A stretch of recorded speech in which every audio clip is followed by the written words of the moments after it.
이건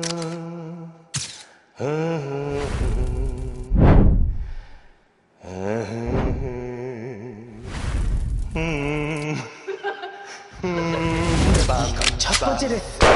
재수는 선택이 아니야. 이제 두 번째 레슨. 남들과 비교 금지. 드디어 세 번째 레슨. 장부가 끝까지 가기. 좀 더 강해져야 해. 재수 안 할 수 있게. 마지막 레슨까지 오신 풍만 여러분들, 정말 부끄럽습니다. 보기 싫은 모습 끝까지 보시느라 수고 많으셨습니다. 땡큐!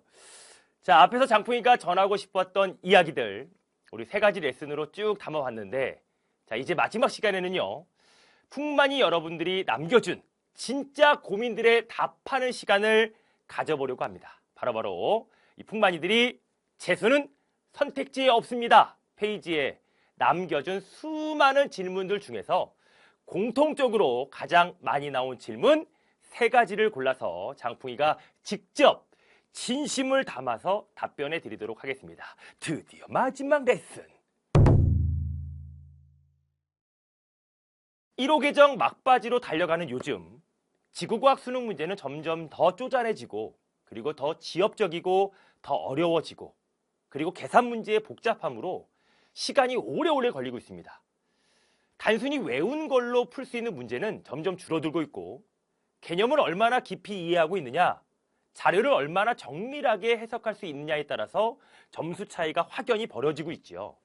다시 말해서 이제는 그냥 단순한 개념 암기로는 한계가 명확해 보입니다. 그 어느 때보다 개념을 완벽하게 정복하는 것이 더 중요해졌다는 얘기죠. 개념을 알고 있다는 건 단지 그냥 정의를 외운다는 게 아니라 왜 그런 현상이 나타나는지 그 앞뒤 흐름과 원인을 연결해서 설명할 수 있어야 됩니다. 제가 예를 한번 들어보겠습니다. 이제 태양보다 질량이 더 큰 별에서 초신성 폭발 후에 중성자별이나 블랙홀이 된다. 그냥 이 문장을 그냥 통째로 외워서 공부하는 풍만이들이 많을 것입니다. 하지만 이렇게 외운 개념은 문제 유형이 조금만 바뀌어도 흔들리게 되죠. 문제에서 다른 조건이 주어졌을 때 그걸 적용하지 못하는 거예요. 대신 이렇게 한번 흐름을 한번 이해해 보는 것입니다. 자, 질량이 큰 별은 중심부의 온도가 크기 때문에 핵융합 반응이 계속적으로 진행이 됩니다. 그런데 별의 중심에 철이 만들어지게 되고 더 이상 핵융합이 안 되고 중심부가 급격히 붕괴되면서 초신성 폭발이 일어나게 되고 중심부는 수축해서 중성자별이 되거나 질량이 더욱 크면 블랙홀로 진화된다는 것입니다. 이렇게 과정 전체를 원리로 연결해서 이해하면 문제에서 출제가 되는 질량, 핵융합, 중력, 진화단계 같은 키워드가 조금씩 섞여 나와도 머릿속에서 자동으로 연결되기 때문에 흔들리지 않게 됩니다. 그리고 정말 중요한 게 또 하나 있어요. 문제를 틀렸을 때 반드시 개념소로 돌아가는 습관을 들여야만 합니다. 그러니까 틀린 문제를 그냥 해설만 보고 넘기지 말고 관련 개념을 다시 찾아보고 그 옆에다가 이 문제를 왜 틀렸는지 어디서 막혔는지를 꼭 기록해 주시기 바랍니다. 이렇게 남긴 흔적이 쌓이게 되면 다음에 그 개념이 나왔을 때 훨씬 깊이 있게 기억이 나게 되죠. 마지막으로 지구과학에서는 그래프, 지도, 수치, 자료처럼 자료 해석형 문제도 정말 자주 등장하지요. 이런 문제는 절대로 암기력만으로는 절대 풀지를 못합니다. 그러니까 자료의 형태가 조금만 낯설어도 당황해서 손도 못 대는 경우가 많아요. 그래서 필요한 게 바로 추론의 훈련입니다. 그러니까 기출 자료형 문제들을 풀 때 단순히 정답만 확인하지 말고 각 보기에 대해서 왜 맞고 왜 틀렸는지를 하나씩 논리적으로 생각해보는 연습을 꼭 해주시기 바랍니다. 특히 틀린 보기를 그냥 넘기지 말고 이건 왜 틀렸을까? 끝까지 추적하는 습관이 여러분들의 실력을 진짜로 만들어줍니다. 정리하자면 지구과학원을 완벽하게 정복하려면 흐름을 이해하고 복습하고 자료 추론까지 해낼 수 있는 상태가 되어야 한다는 것입니다. 그냥 외워서 푸는 것이 아니라 이해하고 적용할 수 있어야 하는 지구과학이라는 것을 꼭 기억해 주시기 바랍니다. 개념 공부를 열심히 해도 막상 문제를 풀려고 하면 이거 나 아는 개념이었는데. 왜 손이 안 가지? 이거 어디서 어떻게 풀이를 시작해야 될까? 이런 막막한 경험들을 다 해봤을 것입니다. 그러니까 사실 이제 개념을 아는 것과 그 개념을 문제 상황에 적용하는 것은 완전히 다른 단계죠. 그러니까 개념은 머릿속에 있는데 문제만 보면 낯설고 복잡하게 느껴지는 이유가 바로 이겁니다. 그럼 어떻게 해야 되느냐? 가장 먼저 해야 될 건요. 문제를 풀고 난 뒤에 그 문제를 출제자의 시선으로 분석을 하는 습관을 지금부터 길러야 한다는 거죠. 그러니까 정답이 맞았던 틀렸던 상관없이 자, 꼭 이렇게 한번 질문을 한번 해보는 것입니다. 자, 이 문제는 어떤 개념에서 나온 걸까? 이 보기는 왜 틀린 걸까? 이걸 꼭 따져보는 거예요. 이 과정이 반복되면 문제와 개념 사이에 연결고리가 생기게 되고 그러니까 다음 문제를 만났을 때도 개념이 자동으로 떠오르는 상태가 됩니다. 그러니까 문제를 많이 푸는 것도 중요하지만 문제를 얼마만큼 깊이 있게 분석해 내느냐가 중요한 것이죠. 그 다음으로 중요한 건 틀린 문제와 비슷한 유형을 한 번 더 풀어보는 겁니다. 그러니까 틀린 문제를 복습만 하고 끝내면 이건 예전에 틀린 거니까 다음에 안 틀리겠지 하고 넘기기가 쉬워요. 그런데 막상 유사한 문제가 나오면 또 틀리는 경우가 정말 많습니다. 그래서 이 틀린 문제와 구조가 비슷한 문제들만 따로 모아서 풀어보는 연습.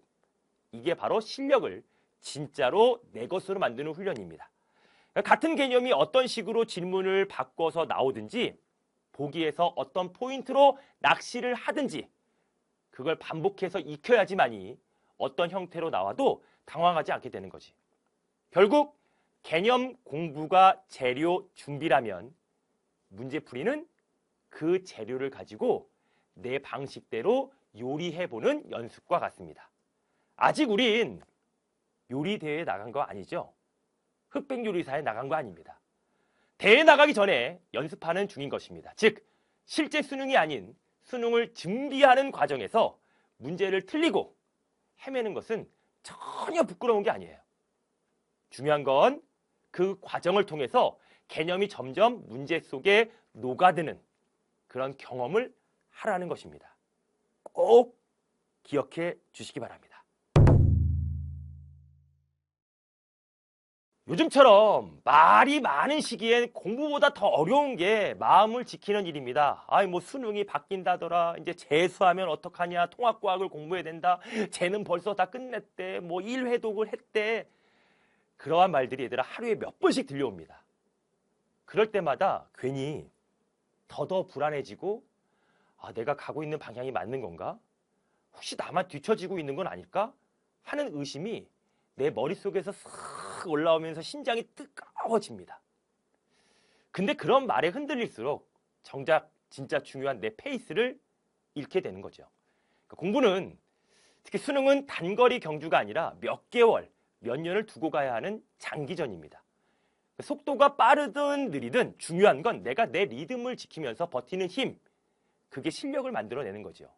그래서 이 시기에 가장 중요한 건 절대로 내 페이스를 빼앗기지 않는 것. 왜냐하면 결국 성적도 실력도 흔들리는 마음을 붙잡는 중심 위에 쌓이는 것이기 때문입니다. 자, 그럼 실제로 어떻게 해야 이 중심을 잘 지킬 수 있는지 장풍이가 3가지 조언을 한번 드려볼게요. 첫 번째는 내 목표를 입 밖으로 꺼내는 습관이에요. 나는 2027학년도 수능으로 한 번에 끝낸다. 나는 지금 내 자리에서 할 수 있는 걸 다 해본다. 나는 멈춰있는 것이 아니라 앞으로 한 걸음 나아가고 있다. 나는 더 잘생겨질 것이다. 나는 얼굴이 줄어든다. 이렇게 말로 꺼내는 순간 목표가 막연한 상상이 아니라 지금 나와 연결된 현실이 됩니다. 실제로 뇌과학 연구에서도 목표를 말로 표현할 때 뇌는 그것을 내가 반드시 이뤄야 할 일로 인식을 한다고 합니다. 단순히 생각하는 것보다 입 밖으로 꺼내는 것에는 훨씬 더 강한 자기 암시 효과가 있는 거예요. 자, 두 번째는요. 루틴을 지킵시다. 자, 공부 시간, 쉬는 시간, 자는 시간, 밥 먹는 시간까지 어떤 일상의 흐름을 내가 스스로 조절하고 있다는 느낌. 그게 마음을 가장 빠르게 안정을 시켜줍니다. 특히 지칠 때일수록, 감정이 흔들릴수록 루틴이 무너지면 그 여파는 생각보다 훨씬 커요. 그래서 작더라도 내 일상의 패턴을 지켜나가는 건 단순한 습관을 넘어서 내 멘탈을 지키는 가장 강력한 방패가 될 겁니다. 그리고 세 번째, 감정이 요동칠 때 내가 컨트롤할 수 있는 것에 집중해 보는 거예요. 남들이 어떻게 공부하는지는 내가 조절 못해요. 출제 범위도 등급 컷도 재수 여부도 내가 지금 정할 수 있는 것이 없습니다. 근데 내가 오늘 집중할 수 있는 한 문제, 내가 이해 못한 개념 한 줄은 내 자신, 나만이 바꿀 수 있죠. 불안할수록 시선을 지금 여기로 좁히고 그리고 작고 구체적인 행동 하나에 몰입해 보는 것입니다. 그게 결국 다시 중심을 되찾는 방법이에요. 이런 흔들리지 않는 사람이 강한 게 아닙니다. 흔들릴 때마다 다시 제자리로 돌아올 줄 아는 사람, 그 사람이 끝까지 갑니다. 그리고 지금 우리는 바로 그 되돌아오는 힘을 훈련하는 중이라는 걸 절대 잊지 말아주시고, 우리 풍마이들, 모든 행동은 나의 정신과 나의 마음에서 시작을 합니다. 이런 나의 정신과 마음을 다 잡아서 내 자신과의 싸움에서 꼭 승리하는 멋진 풍마이들이 되길 바라며, 장풍이도 우리 풍마이들을 끝까지 응원하겠습니다. 자, 더운데 건강관리 잘 하시고 오늘도 우리는 힘을 내보고 최선을 다해 봅니다. 화이팅 합시다. 지금까지 지구과학의 정상을 향한 바람, 장풍이었습니다. 대단히 수고 많으셨습니다. 우리 풍마이들 다 힘냅시다. 너희들은 다 잘 될 겁니다. 풍마이들 포에버.